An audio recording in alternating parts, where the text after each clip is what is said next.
Mkude wakati wanakagua uwanja. Mkude ndo kaweka ushirikina pale kwenye goli la upande huu.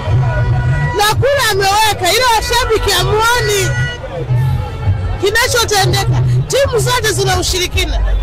Unaona peke yako uwanjani. Live.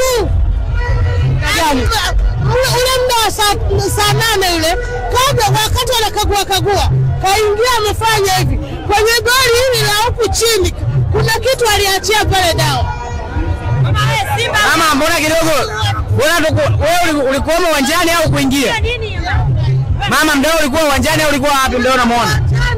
Pale mimi wa kwanza kuingia huko. Ushirikina kwenye mchezo ni kawaida mama yangu. Basi wewe ni wa Simba. Unaumia. Yanga anabaki kuwa baba tu siku zote. Ushirikina kwenye mpira upo tu. Usiumie.